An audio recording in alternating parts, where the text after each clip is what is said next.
رات بھر اوس میں بھیگ کر چاند کو ایسی سردی لگی، رات بھر اوس میں بھیگ کر چاند کو ایسی سردی لگی، سارا دن دھوپ میں بیٹھ کر اپنے کپڑے سکھاتا رہا۔ اب آئیے دوستو، میں تو بلبل ہوں، میرا کام ہے گاتے رہنا، میں تو بلبل ہوں، میرا کام ہے گاتے رہنا، میں اگر بھول بھی جاؤں تو بتاتے رہنا۔ دوستو بہت وقت ہو چکا ہے، اب میں غزل کے اس شاعر کو آواز دینے جا رہا ہوں، وقت آ پہنچا ہے جس کا ہم سب کو انتظار تھا۔ ایک ایسی شخصیت کو آواز دے رہے ہیں جس کی شاعری ہمارے دلوں کو چھوتی ہے، ہمارے روح تک پہنچتی ہے۔ کہا جاتا ہے کہ کوئی شاعر میر و غالب کی شاعری پڑھتے پڑھتے اس مقام تک پہنچ جائے جہاں آنکھوں سے اشک رواں ہو جائے اور ان اشکوں کو روشنائی بنا کر غزل تحریر کر دے، ایسی غزل کے تخلیق کار کا نام ہے حضرت عزم شاکری۔ بڑے ادب سے میں گزارش کر رہا ہوں حضرت عزم شاکری سے کہ تشریف لائیں اور اپنے کلام سے نوازیں۔ دونوں تھوڑی سی اس میں ہے، بڑی بہر کی ہیں، تو ابھی سانس تھوڑا سا آپ لوگ ساتھ دیں گے، تھوڑا سا ہمت بڑھا دیجیے گا میری۔ بہت اچھے، کیا کہنے، بہت عمدہ دوستو۔ بڑی سرد ہیں ہوائیں، کیا کہنے، بڑی سرد ہیں ہوائیں، واہ شب غم پگھل رہی ہے، واہ واہ واہ، بڑی سرد ہیں ہوائیں، شب غم پگھل بڑی رہی ہے، سرد ہیں ہوائیں، واہ واہ، شب غم پگھل رہی ہے، وہ دھواں سا اٹھ رہا ہے، کوئی شاخ جل رہی ہے، وہ دھواں سا اٹھ رہا ہے، کوئی شاخ جل رہی ہے، کوئی شاخ جل رہی ہے۔ دوستو میں نے کرونا پر ایک شعر کہا تھا، اور میں سمجھتا ہوں پوری دنیا میں نے پڑھا، اور میں نے کوئی دوسرا شعر اس طرح کا نہیں سنا، تو مجھے اس بات کی خوشی ہے کہ میں نے ایک شعر کہا جو ویسا کسی نے نہیں کہا۔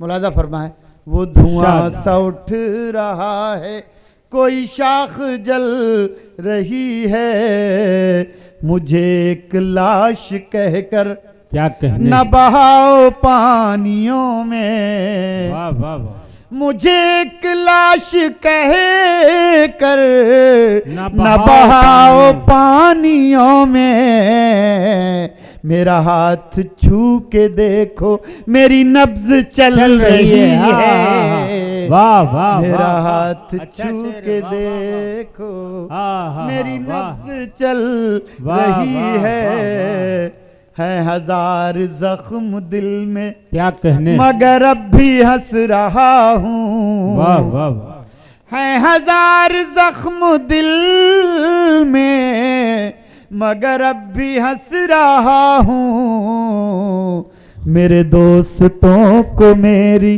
یہی بات کھل رہی ہے، میرے دوستوں کو میری یہی بات کھل رہی ہے۔ دوستو میرے ایک دوست کہنے لگے کہ یار یہ شعر اس شخص کی نظر کر دیا کرو جس کی شادی دیر سے ہوئی ہو، تو اس کا مطلب بڑا عجیب و غریب نکل آیا اس میں۔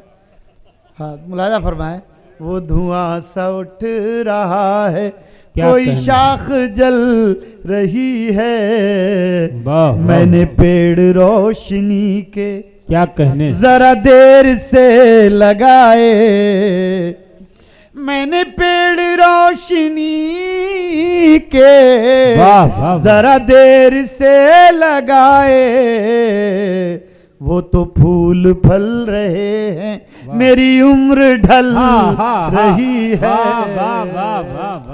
وہ تو پھول پھل رہے میری عمر ڈھل رہی ہے۔ ایک غزل کے 3-4 شعر اور۔ عنایت بھائی کیا کہنے عظم صاحب، ہم کو دل سے بھی نکالا گیا پھر شہر سے بھی، ہم کو پتھر سے بھی مارا گیا پھر زہر سے بھی، یہ کوئی بات نہیں ہے، ملاحظہ فرمائیں، میں وہ غزل سنا دیتا ہوں۔ ارشاد عنایت دوستو، کیا کہنے، بہت عمدہ، بہت اچھے۔ صبح تک درد کی شاخ پر، کیا کہنے، زیادہ آواز کھل جائے گی آج، وہ بیٹھ گئی اور زیادہ۔ ارے میں کیا بابا ہوں جو کہہ دوں گا وہی ہو؟ میں تو شاعر ہوں یار، آپ مجھے انہوں نے پتہ نہیں کون سی چیز پلائی آج مجھے، کہنے لگے آواز بالکل ٹھیک ارے ہو میں جائے۔ وہ سعودی کا قہوہ پلایا تھا بھائی، تو اب میں وہ نے نہ پی کھلے، لیا بھائی۔ شفا اللہ دینے والا ہے، اللہ کی ذات پہ یقین رکھیے۔ ہاں تو سنیں، ملاحظہ فرمائیں دوستوں، میں نہیں، مجھے میرے پڑھنے اچھے میں بڑا دوست مزہ آ ہیں، رہا ہے، دیکھیے اعظم بھائی میرے اچھے اور دوست میں ہیں، 8-8 10 ہنسی غزلیں مذاق پڑھتا ہم لوگ ہوں، کرتے رہتے ہیں۔ میرے لیے کوئی مشکل نہیں ہوتا، اللہ کا کرم ہے۔ آج بھی کوئی مشکل نہیں ہو رہا ہے، مجھے اچھا لگ رہا ہے آپ سن رہے ہیں۔ بالکل، لیکن بس پڑھ رہا ہوں، آپ مجھے اتنا برا بھی سن رہے ہیں تو اچھا لگ رہا ہے مجھے۔ نہیں نہیں، برا کہاں، سب لوگ سکون سے سن رہے ہیں آپ۔ صبح تک درد کی شاخ پر کیا کہنے، ایک دیا جھلملاتا رہا۔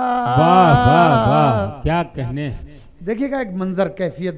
ہاں، صبح تک درد کی شاخ پر واہ واہ، ایک دیا جھلملاتا رہا، آنکھ منظر بناتی رہی اور دل مسکراتا رہا، آنکھ منظر بناتی رہی بہت اچھے، کیا کہنے، اور دل مسکراتا مسکراتا رہا، صبح تک درد کی شاخ پر۔ شعر ملاحظہ ہو، پانیوں میں اترتے ہوئے کیا کہنے، میں نے اس کو پکارا نہیں، کیا کہنے، واہ واہ، پانیوں میں اترتے ہوئے میں نے اس کو پکارا نہیں، وہ کنارے پہ بیٹھا ہوا ایک تعلق نبھاتا رہا، وہ کنارے پہ بیٹھا ہوا۔ دوستو اب یہ شعر ملاحظہ فرمائیں، عنایت بھائی کیا کہنے، جس شعر کے لیے یہ غزل کہی گئی سماعت فرمائیں۔ بہت اچھے، رات بھر اوس میں بھیگ کر چاند کو ایسی سردی لگی، رات بھر اوس میں بھیگ کر چاند کو ایسی سردی لگی، سارا دن دھوپ میں بیٹھ کر اپنے کپڑے سکھاتا رہا، سارا دن دھوپ میں بیٹھ کر۔ کیا کہنے، واہ واہ، بہت شکریہ جناب عزم شاکری صاحب۔